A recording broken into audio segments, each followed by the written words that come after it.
Hi there, Timothy Dolan of Policy Foresight and an educator for well over 30 years now.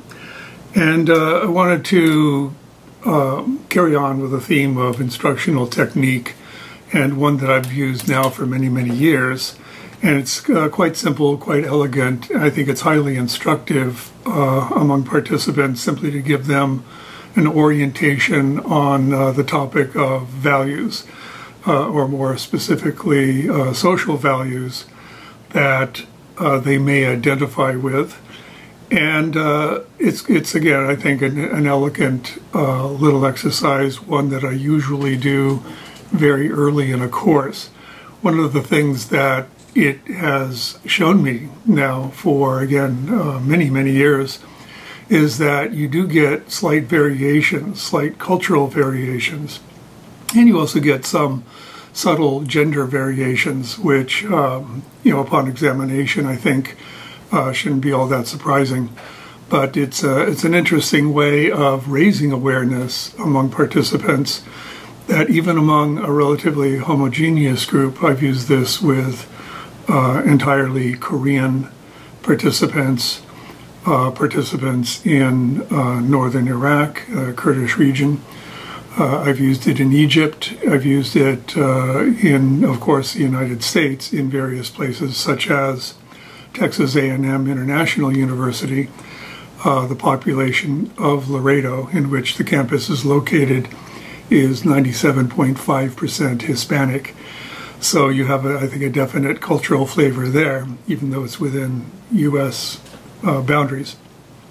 So let me get into it. It's, again, to me, fairly simple, fairly elegant. It's one that's really fun to do in a session where you take the time, depending upon the size of the class. I would say if you've got less than 25 participants, you can go ahead and do this in class. Over 25, I think it becomes too ponderous, simply trying to array the data into a matrix on a blackboard. You'll see what I mean. So without too much more blathering on my part, I will give you the outline of this particular values exercise. Thank you. So as I said in the introductory portion, that this is a values exercise, meaning social values that are individually held. In other words, at the individual level, what are the social values that are most important to you? And can you rank them? That's the key to this particular exercise.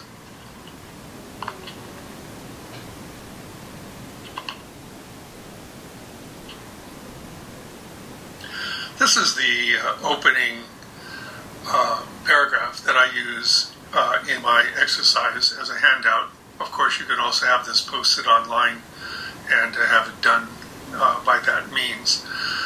So I'll just read through it. This is an exercise developed over the years and used in university classes all over the world. It is useful in showing how our values contribute to our politics and ultimately to our preferred future community, nation, and world. Rank the following list of unscientific and randomly arrayed values as you would personally interpret and apply to society generally. There is no right or wrong responses, and you can explain your interpretations in group discussions. So that's it in a nutshell, and of course you review this at the end of the exercise as you enter discussion. So here is the social values scale, and as you see, the instructions are to order these values from 1 to 10, with 1 being the highest held, and lowest as 10, the least important among the 10 values listed. So the values themselves include equality, faith, freedom, happiness, health, honor, justice, pragmatism. Most people don't quite know what that term means, so I include utility, security, and success. And we can quibble about whether those are the paramount social values. One can certainly add any number of others, such as, for example, family. I left that off, and that is a big one in several cultures, of course. But one has to draw the line somewhere, and this is my exercise, so this is how I drew it.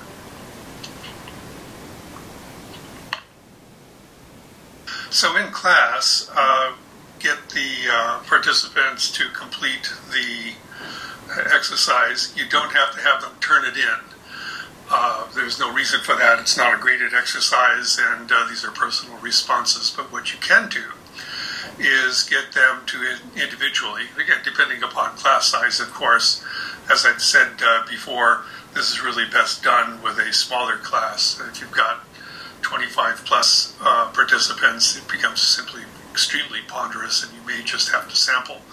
But compose a matrix of values on your blackboard or whiteboard and elicit the responses from individuals. So participant A, have them give you their rank orderings, whatever they are.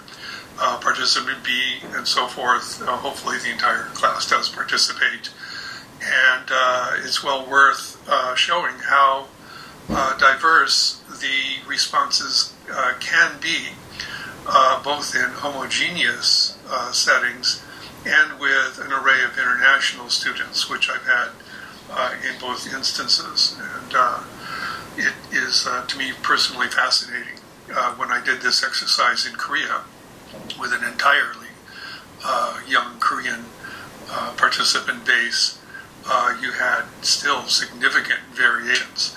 And then with a broad array of international students, such as I had in Baku, Azerbaijan, where we had significant numbers of African students, we had fascinating patterns emerge, which I'll get into later. But it is something that the participants find quite engaging. This is stuff that they personally ought to be thinking about, and now they have a way of addressing it. So it's a good exercise in that regard, and then when you compare and contrast, it becomes even that much more informative. So there is then, of course, what can you do with this exercise? How can it be applied? And, of course, for me, from a kind of political science background, the fact of various value rankings ties in directly with political priorities, so that people, for example, who have a high sense of justice relative to other values are going to have a certain political outlook, and are likely to have an agenda that would vary widely from, say, one that is much more tuned to faith as a higher priority, or security, and freedom, liberty. This is another possible area of emphasis and friction, political friction, because they would involve the distribution of public goods and services into different priorities. So to me, it's the essence of politics, and it's useful that way. Of course, it's also useful because it gets people to think, always a good thing, about what their values are, what their priorities are, and to get that wider understanding that these are not the same for all people, and that one has to perhaps understand that point of view at some point. So that's one of those things. It's good for analyzing patterns. That's a fun thing to do right from the outset within the class, just to see, okay, do we find certain patterns emerging? And I should have done this before with homogeneous groups, with highly heterogeneous groups. And what I get very often is, for one thing, it tends to be gendering. That is, the emphasis on security tends to be higher among females than males. So that to me is an interesting thing that seems to have held true across different platforms, different courses, different compositions of people. With Americans, the emphasis on freedom is obvious. Freedom and equality is part of what we call the American creed. Coming up in the top three is success, a high success ethic among Americans. When I did this in Korea, 2009, 2010, that particular generational cohort had really prioritized justice. And if you understood the Korean context of that time, with the reform government that had come and gone, there was a sense of justice and injustice, historical injustice, by political leadership that came through and was a current thing for that particular group. When I did this with the African students that I had, African graduate students in Baku, I had 3 or 4 of them in one class, and faith was high, very high. Ironically, these were among, I don't know if it's ironic, but it was a revelation to me that the Christian Africans held this in a very fierce way. And again, you have to understand, I think, the African context where being Christian in Africa held certain perils, and they were pretty fierce about their faith, as it turned out. And again, more than a single individual, or even 2, it was really across the board in this one particular class. But I found that interesting. So you have that. You do note that no 2 value rankings are identical. I've never seen that where in a particular session with this exercise you had 2 people with the same values rankings. That seems to almost never happen. So, that's a good one to play with. People are, in that sense, maybe a little less alike, I think.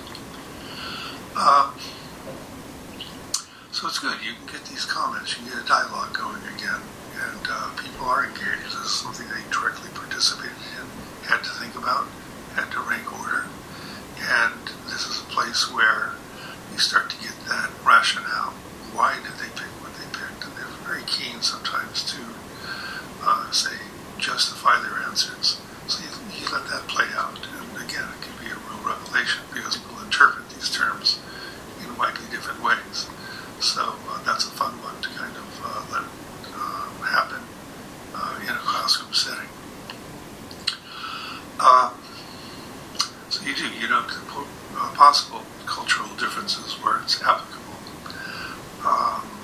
As I mentioned, among the African students, the sub-Saharan African students, and their emphasis on faith and other patterns that come up. Surprisingly, I've taught now in 3 Muslim countries, and very surprisingly, even in 2011 revolutionary Egypt, faith among Muslims was not the highest priority. Now in Azerbaijan, that was less surprising because I knew going in that Azerbaijan residents, while a Muslim country, are usually regarded as the least observant Muslims in a national setting. As a former Soviet republic, that emphasis on faith seems to have really washed out, and it was near the bottom of most rankings among native Azerbaijanis. So that was interesting again to see. So you get these little patterns that emerge, and it's again fun to play these.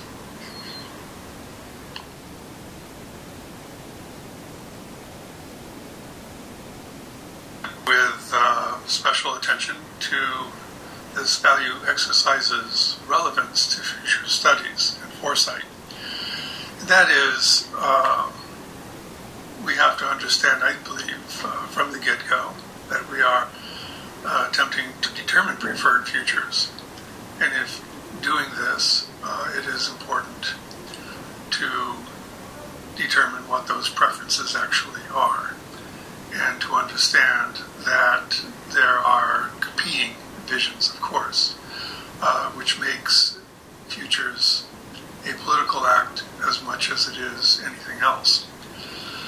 Problematizing competing preferences helps to reveal this noisy forum in which these solutions can be debated in what is ideally a marketplace of ideas.